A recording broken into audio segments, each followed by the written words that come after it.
ক্রিং ক্রিং ক্রিং ক্রিং। আজ আপনি চাইলেও না চাইলেও জানবেন কিভাবে তৈরি হয় একটি বুলেট।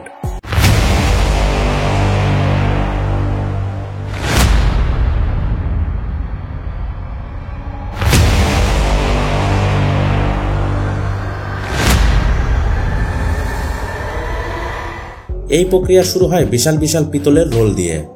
এই রোলগুলো ঢোকানো হয় এক শক্তিশালী ব্লাঙ্কিং প্রেসে, যেখানে প্রচণ্ড চাপে প্রতি মিনিটে তৈরি হয় শত শত ছোট ছোট গোল ডিস্ক, দেখতে যেন বিশাল বিশাল কয়েনের মতো। এই ডিস্কগুলোই হলো ভবিষ্যতের কার্টিজের বাচ্চা, একদম প্রাথমিক রূপ। এরপর এই ডিস্কগুলো চলে যায় কাপিং প্রেসে। ভাবুন আপনি নরম ময়দা বলের মাঝে আঙুল চেপে একটা খোল বানাচ্ছেন, ঠিক তেমনটাই ঘটে এখানে। একটি কঠিন ইস্পাতের ছাঁচ অত্যন্ত চাপে ডিস্কের ওপর নেমে আসে এবং সেটিকে বানিয়ে ফেলে এক অগভীর কাপ। কিন্তু এখানেই থেমে যায় না যাত্রা। এখন এই কাপগুলোকে আরো লম্বা ও সূক্ষ্ম করতে হয়। কাপগুলো একটার পর একটা ড্রয়িং প্রেসের মধ্য দিয়ে যায়। প্রতিটি প্রেস আগেরটার চেয়ে একটু বেশি টানে, একটু বেশি চাপ দেয়, যেমন কেউ দড়ি টানছে ধীরে ধীরে লম্বা করছে।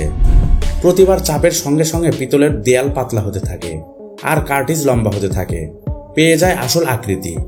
এখন তৈরি করতে হবে দুটি গুরুত্বপূর্ণ অংশ, প্রাইমার পকেট আর ফ্ল্যাশ হোল। একটি বিশেষ ছাঁচ বিশাল চাপে কার্টিজের নিচের দিকটিকে আকার দেয়, যেখানে বসবে প্রাইমার, যেটি পরে আগুনের সূচনা করবে।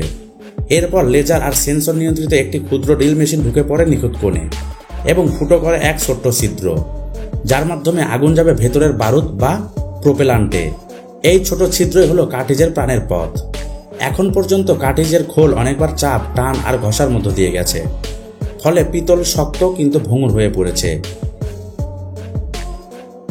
এবার আসে অ্যানেলিং প্রক্রিয়া। খোলগুলো ঢোকানো হয় নিখুঁতভাবে নিয়ন্ত্রিত চুল্লিতে। তাপমাত্রা এমনভাবে নির্ধারণ করা হয় যাতে পিতলও শক্তি পায়, আবার নমনীয়তাও ফিরে পায়। এরপর ধীরে ধীরে ঠান্ডা করা হয় যাতে ধাতুর ভেতরে ভারসাম্য ফিরে আসে। এই গরম ঠান্ডা প্রক্রিয়ায় নিশ্চিত করে যে কার্টিজগুলো ঠিক যেমন হওয়া দরকার, একই সঙ্গে শক্ত আর নমনীয়। এখন এই খোলগুলো প্রস্তুত আসল বুলেটে পরিণত হওয়ার জন্য। প্রথমে যোগ করা হয় প্রোপেলান্ট, অর্থাৎ সূক্ষ্মভাবে মাপা বারুদ। মাত্রা এখানে নিখুঁত হতে হবে, কারণ একটু কম বা বেশি মানেই বিপদ। তারপর আসে নায়িকা, বুলেট নিজেই। একটি স্বয়ংক্রিয় যন্ত্র প্রতিটি কার্টিজের মুখে নরমভাবে বসিয়ে দেয় বুলেটটি, একদম নিখুঁত অবস্থানে। ভাবুন যেন সুতোয় সূচ পরানো হচ্ছে, কিন্তু এখানে গতি অনেক বেশি আর ঝুঁকি অনেক বড়।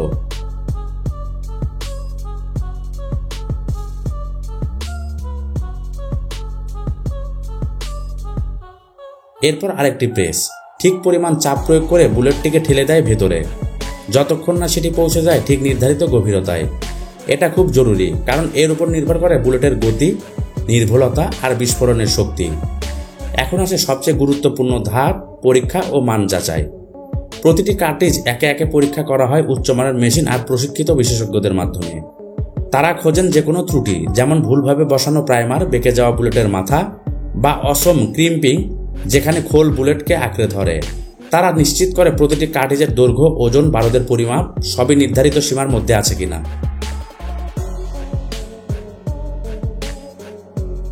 যেগুলো মান মেনে চলে না সেগুলো হয় পুনরায় কাজ করা হয়, না হয় সম্পূর্ণ বাতিল করা হয়।